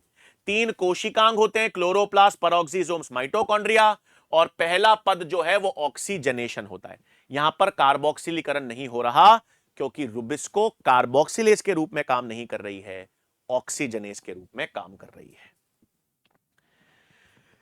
तो ये तो बात समझ आ गई सर, ऑक्सीजनेशन है, 3 कोशिकांग है, पहला यौगिक है, CO2 मुक्त माइटोकॉन्ड्रिया से होती है, सब बता दिया। अब सर शीतोष्ण क्षेत्रों में तो फिर भी काम चल जाता है, क्योंकि सर शीतोष्ण क्षेत्रों में तो 8 से 9 महीने तो ठंड रहती है, 2-3 महीने गर्मियां होती हैं, 2-3 महीनों में उत्पादकता घट जाती है, बट काम हो जाता है। लेकिन सर उष्ण कटिबंधीय क्षेत्रों में क्या होगा? उष्ण कटिबंधीय क्षेत्र और भूमध्य रेखा के आसपास है। यहां तो जैसे राजस्थान, यूपी, बिहार है सर, हमारे यहां तो 8 महीने गर्मियां रहती हैं। हमारे तो सिर्फ दिसंबर, जनवरी, फरवरी सर 2-3 महीने ठंड रहती है, बाकी 8-8 महीने तापमान 30-35 डिग्री सेंटीग्रेड से ज्यादा रहता है। तो अगर उष्ण कटिबंधीय क्षेत्रों में तो 8-8, 9-9 महीने प्रकाश श्वसन होगा तो पादप तो खत्म हो जाएंगे, तो पादपों को अनुकूलन करना पड़ेगा। ये जो उष्ण कटिबंधीय क्षेत्रों में पादप रहते हैं ये प्रकाश श्वसन एफोर्ड नहीं कर सकते, ये इनको प्रकाश श्वसन से बचने के लिए इनमें रूपांतरण हुआ है, और प्रकाश श्वसन से बचने के लिए इनमें C4 चक्र यानी हैच और सैक चक्र देखा जाता है। तो अब अपने पास कौन से आते हैं बच्चों? C4 पादप। C4 पादप कौन से क्षेत्रों के लिए अनुकूलित हैं? शुष्क उष्ण कटिबंधीय क्षेत्रों के लिए अनुकूलित होते हैं। C4 पादप जो है बच्चों वो कहां के लिए? शुष्क उष्ण कटिबंधीय क्षेत्रों के लिए अनुकूलित होते हैं। इसमें उदाहरण याद रखना है बच्चों, गन्ना है, मक्का है, सोरगम है, बाजरा है, अमेरंथस है, ये सब C4 पादप है। अब C4 पादपों में क्या क्या विशेष लक्षण होते हैं बच्चों, एक एक करके हम पढ़ेंगे। सबसे पहले इनके पत्तियों में क्रैंजी शारीरिकी होती है। अभी हम देखेंगे इनकी पत्तियों में विशेष रूप से क्या देखा जाता है। इन पत्तियों में विशेष रूप से क्रैंजी शारीरिकी होती है। प्रकाश श्वसन नहीं होगा, यही तो खास बात है। प्रकाश श्वसन नहीं होगा तो उत्पादकता अधिक होगी, सीधी सी बात है। उत्पादकता अधिक होगी, ये उच्च तापमान पर अनुकूलन दर्शाते हैं, और उच्च तापमान पर रहते हुए भी इनमें वाष्पोसर्जन हानि कम होती है। मतलब C3 पादपों से दुगना उत्पादकता होती है इनकी, C3 पादपों से अधिक दोगुनी उत्पादकता है, और वाष्पोसर्जन हानि आदि होती है। अब ऐसा कैसे सर? C4 पादप में ऐसे क्या विशेष लक्षण है, आओ बात करते हैं। तो पहला आता है सर, C4 पादपों में क्रैंजी शारीरिकी होती है। अब क्रैंजी शारीरिकी का क्या मतलब है? क्रैंजी शारीरिकी का मतलब होता है बच्चों इनकी पत्तियों में विशेष पूलाच्छद कोशिकाएं होती हैं। देखो बच्चों, इन पत्तियों में जाइलम और फ्लोएम होता है। जाइलम और फ्लोएम को अपन कहते हैं संवहनीय पूल। संवहनीय पूल जो है जाइलम फ्लोएम, उनको आच्छादित करने वाली, उनको घेर कर रखने वाली पूलाच्छद कोशिकाएं हैं। जाइलम और फ्लोएम संवहनीय पूल है बच्चों, इनको घेर कर रखने वाली, इनको कवर करने वाली पूलाच्छद कोशिकाएं होती हैं। ये छल्ला बनाती हैं, ये जाइलम और फ्लोएम के बाहर छल्ला बनाती हैं। इन कोशिकाओं की खास बात क्या है सर? पूलाच्छद कोशिकाओं की खास बात क्या है? एक तो इनमें अधिक संख्या में क्लोरोप्लास्ट होते हैं, क्लोरोप्लास्ट अधिक संख्या में है, कोशिका भित्ति मोटी होती है, गैस लीक नहीं हो सकती इनसे, गैसों के लिए अप्रवेश्य होते हैं, और अंतर कोशिकीय अवकाश नहीं होते। भित्ति मोटी होती है तो अंतर कोशिकीय अवकाश नहीं होते।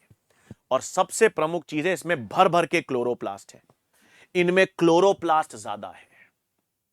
तो अब आप बोलोगे सर इससे अब C4 पादपों में प्रकाश श्वसन नहीं होता, क्योंकि सारा खेल क्या है?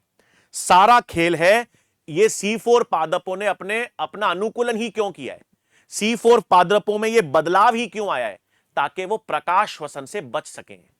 और प्रकाश श्वसन से बचने के लिए इनमें दो अनुकूलन है। एक तो क्लोरोप्लास्ट ज्यादा हो गए सर। कैसे ज्यादा हो गए?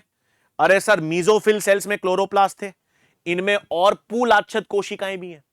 पूल आच्छद कोशिकाओं में और भर भर के क्लोरोप्लास्ट है, तो सर क्लोरोप्लास्ट की ज्यादा संख्या है।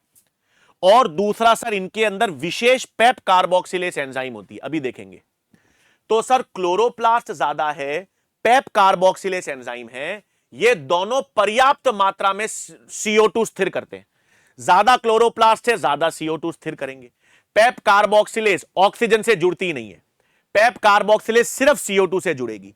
दोनों CO2 को रुबिस्को को उपलब्ध करवाएंगे। ये दोनों लक्षण मिलकर पर्याप्त CO2 को रुबिस्को को उपलब्ध करवाएंगे। और रुबिस्को को अगर CO2 मिलेगी तो वो ऑक्सीजन को छोड़ देगा। अगर रुबिस्को को पर्याप्त CO2 मिलेगी तो वो ऑक्सीजन छोड़ेगा, कार्बोक्सिलेज के रूप में काम करेगा और 6 कार्बन शर्करा बना देगा। तो रुबिस्को अगर कार्बोक्सिलेज के रूप में काम करती है ना, तो C4 पादपों में प्रकाश श्वसन नहीं देखा जाता। आई समझ में? बहुत इंपॉर्टेंट है। C4 पादपों में प्रकाश श्वसन क्यों नहीं होता? क्योंकि रुबिस्को को पर्याप्त CO2 उपलब्ध होती रहती है, और रुबिस्को को पर्याप्त CO2 उपलब्ध करवाने में क्लोरोप्लास्ट की अधिक संख्या और पेप कार्बोक्सिलेज एंजाइम काम करती है। तो अब आता है बच्चों, ये C4 चक्र कैसे काम करता है। तो पहली चीज तो यह है कि जो C4 चक्र है बच्चों, हैच और स्लैग चक्र है, इस C4 चक्र में दो कोशिकाएं काम करेंगी। C4 चक्र में दो कोशिकाएं काम करेंगी। बिल्कुल सर, मीजोफिल कोशिकाएं, इसमें छोटे आकार के क्लोरोप्लास्ट होंगे, और पूल आच्छद कोशिकाएं, इसमें बड़े आकार के क्लोरोप्लास्ट होंगे। तो सबसे पहले क्या होगा सर, इसमें CO2 है। सबसे पहले अब इसमें CO2 को ग्रहण कौन करेगा? 3 कार्बन पेप, 3 कार्बन फॉस्फोइनॉल पाइरूवेट। तो पहला कार्बन डाइऑक्साइड ग्राही C4 पादपों में, C4 पादपों में पहला कार्बन डाइऑक्साइड ग्राही 3 कार्बन है, और 3 कार्बन और 1 कार्बन मिलकर 4 कार्बन यौगिक बनाता है। 4 कार्बन यौगिक ऑक्सैलो एसिटिक एसिड। तो पहला स्थायी यौगिक 4 कार्बन है, इसलिए इसको C4 चक्र कहते हैं। पहला स्थायी यौगिक 4 कार्बन का बनता है, और इसमें यौगीकरण में कौन सी एंजाइम काम कर रही है? PEP carboxylase. फिर ये ऑक्सैलो एसिटिक एसिड मेलेट या एस्पार्टेट में परिवर्तित होता है, और ये मेलेट या एस्पार्टेट मीजोफिल सेल से निकलकर पूल आच्छद कोशिकाओं में जाता है। पूल आच्छद कोशिकाओं में यहां से CO2 निकलता है। मेलेट एस्पार्टेट 4 कार्बन का अम्ल है, उससे CO2 निकलेगा। 4 कार्बन से CO2 निकलेगा बच्चों, ये CO2 रुबिस्को को उपलब्ध होगा, और रुबिस्को को उपलब्ध होगा तो रुबिस्को कैल्विन चक्र कर लेगी। देखो, C3 पादप है या C4 पादप है, 6 कार्बन शर्करा तो कैल्विन चक्र ही बनाता है। ये देखो, ये सारा तामझाम जो है ना, तो सर ये तामझाम क्यों है? ये तामझाम सारा प्रकाश श्वसन से बचने के लिए है। ये सर सारा तामझाम प्रकाश श्वसन से बचने के लिए है, रुबिस्को को पर्याप्त CO2 उपलब्ध करवाने के लिए, क्योंकि 6 कार्बन शर्करा तो कैल्विन चक्र में ही बनेगी, C3। अब ये 4 कार्बन से CO2 निकल गया बच्चों, तो ये 3 कार्बन रह गया। कार्बन डाइऑक्साइड निकल गया, तो 4 कार्बन से 3 कार्बन अम्ल, पाइरुविक अम्ल रह गया।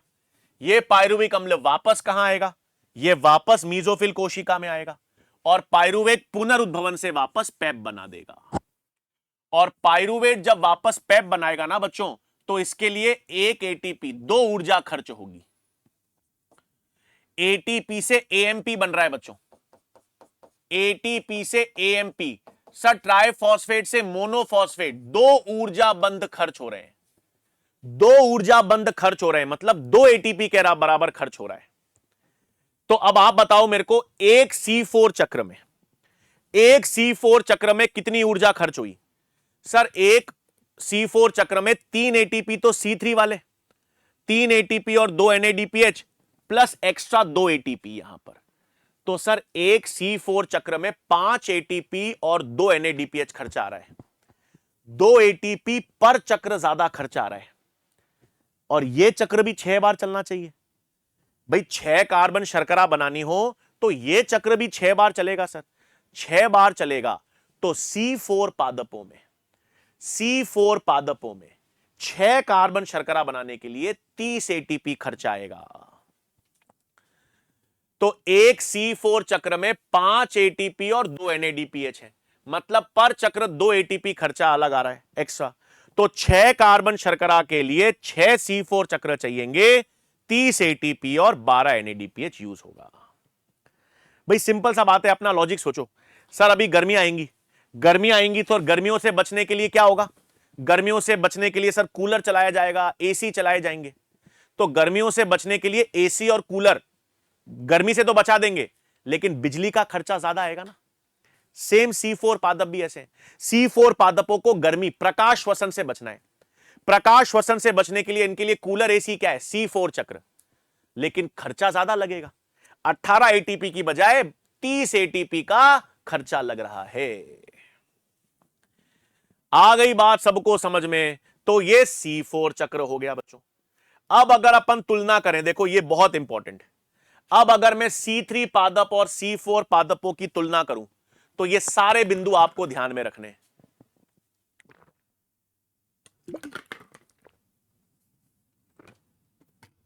ये सारे बिंदु आपको ध्यान में रखने हैं। C3 पादप में पहला कार्बन डाइऑक्साइड ग्राही 5 कार्बन RuBP है और C4 में 3 कार्बन पेप है। पहला स्थायी यौगिक 3 फॉस्फोग्लिसरेट है, यहां पे पहला स्थायी यौगिक 4 कार्बन है। क्रैंजी शारीरिकी और पेप कार्बोक्सिलेज C3 पादपों में नहीं होता, C4 पादपों में होता है। रुबिस्को C3 चक्र दोनों में होगा। अधिक तापमान पर प्रकाश श्वसन होगा, C4 पादपों में नहीं होगा। ऊर्जा खर्च 18 एटीपी है, 30 एटीपी है। ये कम तापमान पर अनुकूलन दर्शाएंगे, ये अधिक तापमान पे दर्शाएंगे। वाष्पोसर्जन C3 पादपों में अलग ज्यादा होगा, C4 पादपों में कम होगा। सही बात है बच्चों। फिर आता है अपने पास नेक्स्ट भाई, प्रकाश संश्लेषण को प्रभावित करने वाले कारक। अब अपन ने 6 कार्बन शर्करा भी बना दी। अब प्रकाश संश्लेषण को प्रभावित करने में 2 कारक काम करते हैं बच्चों, आंतरिक या जिन्हें हम पादप कारक कहते हैं, और बाह्य कारक। आंतरिक कारक में कौन कौन से होंगे? सीधी सी बात है सर, पत्तियों की संख्या है, उनकी आयु क्या है, उनकी आकृति क्या है, विन्यास क्या है, पत्तियों के अंदर मीजोफिल सेल्स कितने हैं, मीजोफिल सेल्स के अंदर क्लोरोप्लास्ट कितना है, क्लोरोप्लास्ट में क्लोरोफिल की मात्रा कितनी है, ये सब आंतरिक कारक है।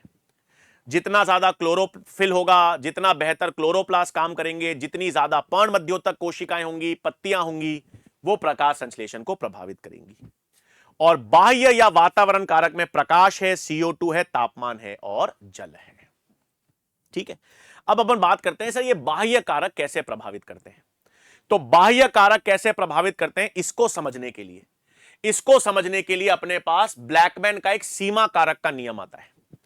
ब्लैकमैन का सीमा कारक का नियम आता है। अब ब्लैकमैन के सीमा कारक का नियम क्या कहता है बच्चों? यह नियम कहता है कि कोई भी प्रक्रिया जो एक से अधिक कारकों पर निर्भर है, समझना, कोई भी ऐसी प्रक्रिया जो एक से अधिक कारक पर निर्भर है, जैसे प्रकाश संश्लेषण है बच्चों। अब प्रकाश संश्लेषण एक से अधिक कारक पर निर्भर होती है सर। प्रकाश संश्लेषण प्रकाश पर निर्भर होती है, तापमान पर निर्भर होती है, CO2 पे निर्भर होती है। तो अगर कोई भी प्रक्रिया एक से अधिक कारक पर निर्भर है तो उस प्रक्रिया की दर उस कारक के सीधे समानुपाती हो जाएगी जो सबसे कम मात्रा में है, जो सबसे न्यूनतम मात्रा में है। मान लो पादप को भर भर के प्रकाश मिल रहा है, प्रकाश उसको पर्याप्त मिल रहा है, तापमान उसके लिए पर्याप्त है, तो सर सीमा कारक क्या हो गया? CO2। CO2 अगर कम है तो प्रकाश संश्लेषण की दर कम है, CO2 ज्यादा है तो प्रकाश संश्लेषण की दर ज्यादा है। तो जो सबसे कम मात्रा में कारक होगा, जो सबसे न्यूनतम मात्रा में होगा, वो प्रकाश संश्लेषण उस पर निर्भर करेगा। ठीक है, तो जब एक प्रक्रिया एक से अधिक कारक पर निर्भर करती है तो उस प्रक्रिया की दर सबसे धीमे कारक या सबसे न्यूनतम मात्रा वाले कारक के समानुपाती हो जाती है। ठीक है बच्चों, अब इसमें आ जाओ एक एक करके। सबसे पहले आता है इसमें प्रकाश, और प्रकाश का ग्राफ आपको दे रखा है बच्चों। इस प्रकाश के ग्राफ को देखो। शुरुआत में जब प्रकाश तीव्रता कम है तो प्रकाश बढ़ने पर प्रकाश संश्लेषण की दर बढ़ रही है, और जब ज्यादा प्रकाश हो जाता है, अधिक प्रकाश पर प्रकाश संश्लेषण की दर उस पर निर्भर नहीं है। इसका सीधा सा मतलब है, जब कम प्रकाश है बच्चों, जब प्रकाश तीव्रता कम है तो सर प्रकाश सीमा कारक है। कम प्रकाश है तो वो सीमा कारक है, और प्रकाश संश्लेषण की दर उस पर निर्भर है। निर्भर है तो प्रकाश बढ़ेगा, संश्लेषण की दर बढ़ेगी। लेकिन सर जब प्रकाश ज्यादा हो जाएगा, ज्यादा प्रकाश होते ही अब वो सीमा कारक नहीं रहा, वो कारक सीमा कारक हो जाएगा जो कम मात्रा में है। तो प्रकाश संश्लेषण की दर प्रकाश पर निर्भर नहीं करेगी। जब तक प्रकाश की मात्रा कम है तब तक वो सीमा कारक है। प्रकाश की मात्रा ज्यादा होते ही अब वो सीमा कारक नहीं रहेगा, दर उस पर निर्भर नहीं करेगी। ठीक है भाई, कम प्रकाश तीव्रता पर प्रकाश सीमा कारक होता है, तीव्रता बढ़ने पर प्रकाश संश्लेषण की दर बढ़ जाती है, और अधिक प्रकाश तीव्रता पर प्रकाश सीमा कारक नहीं रहता। ठीक है बच्चों, फिर CO2 की बात आती है। नेक्स्ट कारक कौन सा आता है? CO2। वायुमंडल में CO2 की मात्रा कितनी है? वायुमंडल में CO2 की मात्रा 0.03 से 0.04% है। अब अगर CO2 की मात्रा 0.05 तक बढ़ जाए, अगर CO2 की मात्रा 0.05% तक बढ़ जाती है तो पादपों के लिए बढ़िया है भाई। ज्यादा CO2 होगा, ज्यादा प्रकाश संश्लेषण होगा। तो अगर CO2 की मात्रा बढ़ जाएगी तो प्रकाश संश्लेषण की दर भी बढ़ेगी। ज्यादा CO2 स्थिर होगा, ज्यादा कार्बन शर्करा बनेगी। अब C3 और C4 पादपों की तुलना करो तो सर C3 और C4 में से ज्यादा CO2 किसे चाहिए? आप सोचो, C3 पादप और C4 पादपों में ज्यादा CO2 किसे काम करने को चाहिए? सर C3 को, क्योंकि C4 पादप तो कम CO2 पर भी अनुकूलन दर्शाते हैं। C4 पादप तो सीख गए हैं कम CO2 में भी ज्यादा बेहतर काम करना, तो C3 पादपों को ज्यादा CO2 काम चाहिए। तो C3 पादपों में प्रकाश संतृप्त बिंदु ज्यादा होता है, और C4 पादपों में कार्बन डाइऑक्साइड संतृप्तता बिंदु कम होता है। क्योंकि ये कम CO2 पर भी बेहतर काम कर सकते हैं, C3 पादपों को बेहतर काम करने के लिए अधिक CO2 चाहिए। क्लियर है बात बच्चों? ये CO2 की मात्रा। फिर तापमान की बात कर लो यार। अब तापमान में अपन को पता है, ये C3 पादप जो होते हैं वो कम तापमान पर अनुकूलन दर्शाते हैं। C3 पादप कम तापमान पर अनुकूलन दर्शाते हैं, 15 से 25 डिग्री सेंटीग्रेड, और C4 पादप जो होते हैं वो अधिक तापमान पर अनुकूलन दर्शाते हैं। सिंपल सी बात है। और प्रकाशीय और अप्रकाशीय अभिक्रिया में ज्यादा ताप संवेदी अप्रकाशीय अभिक्रिया होती है, क्योंकि सर अप्रकाशीय अभिक्रिया में एंजाइम्स हैं, एंजाइम्स प्रोटीन से बनी हुई हैं, तो सर अधिक तापमान पे वो खराब या विकृतीकृत हो सकती है। फिर चौथा कारक आ जाता है बच्चों जल। जल सीधे प्रभाव नहीं दर्शाता, जल प्रकाश संश्लेषण पर अप्रत्यक्ष प्रभाव दर्शाता है, इनडायरेक्ट रोल दिखाता है। कैसे? अगर पादपों में जल की कमी हो जाती है, यदि पादपों में जल की कमी हो जाती है तो सर पत्तियां मुरझा जाएंगी, रंध्र बंद हो जाएंगे, रंध्र बंद हो जाएंगे, पत्तियां मुरझा जाएंगी, तो प्रकाश संश्लेषण की दर गिर जाती है। और अंत में ऑक्सीजन आता है बच्चों। ज्यादा ऑक्सीजन होगा, ज्यादा ऑक्सीजन होगा तो रुबिस्को ऑक्सीजनेज के रूप में काम करेगी। ज्यादा ऑक्सीजन दोगे तो रुबिस्को ऑक्सीजनेज के रूप में काम करेगी, प्रकाश संश्लेषण की दर गिर जाएगी। तो यह वॉरबर्ग प्रभाव होता है। फिर देखो बच्चों, अब शुरुआत में, इस चैप्टर के शुरुआत में वैज्ञानिकों का योगदान है, मैंने एक साथ बता दिया। आप बोलोगे सर आपने शुरुआत के 2 पेज जो वैज्ञानिकों के थे वो सब लेकर आया हूं आप लोगों के लिए। तो देखो, वायु की भूमिका सबसे पहले किसने बताई? प्रकाश संश्लेषण में ग्रीन पावर वायु की भूमिका प्रेसले ने बताई। एंगल हाउस ने बताया कि सूर्य का प्रकाश आवश्यक होता है। जूलियस वॉन सेक्स ने बताया सबसे पहले पादपों में ग्लूकोज का उत्पादन, ग्लूकोज के उत्पादन का साक्ष्य सबसे पहले जूलियस वैन सेक्स ने बताया। फिर एंगलमैन ने प्रिज्म एक्सपेरिमेंट, ये बहुत इंपॉर्टेंट है, एंगलमैन का प्रिज्म एक्सपेरिमेंट जो क्लैडोफोरा पर किया, उन्होंने प्रकाश को प्रिज्म से पास किया, प्रकाश प्रिज्म से विबग्योर अलग अलग तरंगों में बट गया। अब हरी शैवाल सबसे ज्यादा प्रकाश संश्लेषण किस पे करेगी? सबसे ज्यादा प्रकाश संश्लेषण नीले और लाल प्रकाश पे करेगी। तो सबसे ज्यादा ऑक्सीजन मुक्त कहां होगा? नीले और लाल प्रकाश पर। और जीवाणु की वृद्धि सबसे ज्यादा नीले और लाल प्रकाश पे हुई। भाई जीवाणु को वृद्धि के लिए ऑक्सीजन चाहिए, सर्वाधिक ऑक्सीजन कहां मुक्त हो रहा है? नीले और लाल प्रकाश में। नीले और लाल प्रकाश में सर्वाधिक ऑक्सीजन मुक्त होगा तो जीवाणु की वृद्धि भी सबसे ज्यादा होगी। और कॉर्लिस वॉन नील ने बताया था कि पर्पल और जीवाणु में उन्होंने बताया कि कार्बन डाइऑक्साइड या प्रकाश संश्लेषण के लिए ऑक्सीजन मुक्त नहीं होता, इलेक्ट्रॉन दाता H2S होता है। तो ये सारे वैज्ञानिकों के योगदान मैंने आपको एक साथ बता दिए हैं प्रकाश संश्लेषण में। ठीक है बच्चों, तो ये प्रकाश संश्लेषण का पूरा सिस्टम क्लियर हो गया। आई होप आपका बढ़िया तरीके से रिवीजन हो गया होगा। अपन एनसीईआरटी के हर एक बिंदु को, हर एक पॉइंट को क्लियर किया है बढ़िया तरीके से। अब सवाल करते हैं बच्चों, आ जाओ। अब प्रकाश संश्लेषण में देखो, नीट 2025 में सवाल आया था। इसमें आपको सही चयन करना है बच्चों। क्लोरोफिल ए कैसा है बच्चों? सर क्लोरोफिल ए जो होता है वो ब्लू ग्रीन होता है सर। बिल्कुल सर, ए का 3 जाएगा सर। क्लोरोफिल बी जो होता है सर वो येलो ग्रीन होता है, बी का 1, ए का 3 जाएगा सर, बी का 1 जाएगा। ज़ैंथोफिल्स जो होते हैं सर वो येलो होते हैं, सी का 2 जाएगा सर। और कैरोटिनॉइड्स डी का 4 जाएगा सर। तो ए का 3, बी का 1, सी का 2, डी का 4। इसका सही जवाब क्या हो गया सर? ये देखो आपने सवाल। फिर नेक्स्ट सवाल आता है बच्चों, एक केल्विन चक्र में कितना एटीपी और एनएडीपीएच चाहिए?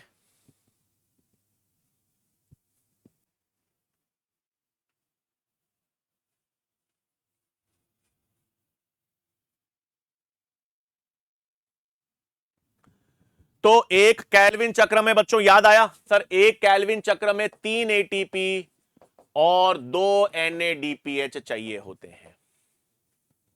तो केल्विन चक्र में 3 एटीपी और 2 एनएडीपीएच, 3 एटीपी और 2 एनएडीपीएच की आवश्यकता होती है। ठीक है, फिर नेक्स्ट पर आ जाएगा बच्चों, इनमें से अप्रकाशीय अभिक्रिया, डार्क रिएक्शन की बात हो रही है। डार्क रिएक्शन की बात हो रही है। डार्क रिएक्शन के लिए क्या चाहिए बच्चों? लाइट नहीं चाहिए, क्लोरोफिल नहीं चाहिए, CO2 चाहिए, एटीपी चाहिए, एनएडीपीएच चाहिए, सी, डी और ई। डार्क रिएक्शन में आपको CO2 से 6 कार्बन शर्करा बनाना है और इसके लिए एटीपी और एनएडीपीएच की आवश्यकता होती है जो प्रकाशीय अभिक्रिया से बनते हैं। तो सी, डी और ई आंसर होगा बच्चों। फिर चलें आगे। अब ये कोशिका का सवाल भी मान सकते हो आप। क्लोरोप्लास्ट में डीएनए कैसा होता है बच्चों? हमेशा इतना क्लोरोप्लास्ट माइटोकॉन्ड्रिया जीवाणु में लीनियर नहीं हो सकता, सर्कुलर होता है और द्विरज्जुक, सर्कुलर द्विरज्जुक डीएनए होता है। एकल रज्जुक डीएनए वायरस में होता है बच्चों, कॉलीफेज इनटू 174 वायरस, उसमें एकल रज्जुक डीएनए पाया जाता है। ठीक है, फिर नेक्स्ट क्या है बच्चों? C3 प्लांट्स में some oxygen binds to RuBisCO, CO2 fixation is decrease, सही बात है। C4 प्लांट्स में मीजोफिल शो वेरी लिटिल बिक्वाइल bundle sheath cell do not show photorespiration, बिल्कुल सही है। दोनों स्टेटमेंट बिल्कुल सही है बच्चों। Photorespiration bundle sheath cells नहीं दर्शाते हैं। फिर PS2 में सर्वाधिक अवशोषण, PS1 का सर्वाधिक अवशोषण 700 नैनोमीटर पर होता है और PS2 का सर्वाधिक अवशोषण 680 नैनोमीटर पर होता है। तो PS सेकंड का सर्वाधिक अवशोषण 680 नैनोमीटर पर होगा उसके रिएक्शन सेंटर के क्लोरोफिल ए में। ठीक है, फिर पहला नेक्स्ट क्या है बच्चों? प्राइमरी CO2 एक्सेप्टर इन C4 प्लांट्स, पेप होता है, बिल्कुल सही। पेप 3 कार्बन का होता है बच्चों और ये मीजोफिल सेल्स में होता है, बिल्कुल सही। और रुबिस्को एंजाइम C4 में, ये भी सही है बच्चों, क्योंकि रुबिस्को एंजाइम पूल आच्छादित कोशिकाओं में होती है, पूल आच्छादित कोशिकाओं में होती है, तो दोनों सही है।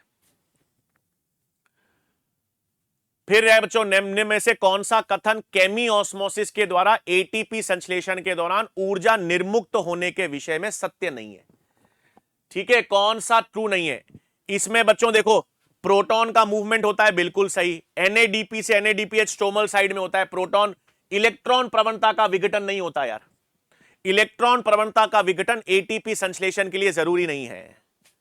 इलेक्ट्रॉन ग्रेडियंट का विघटन जरूरी नहीं है, बाकी सब जरूरी है एटीपी संश्लेषण के लिए रसायन परासनी सिद्धांत में। फिर आता है बच्चों, इसमें से कौन सा गलत है? कौन सा कथन गलत है?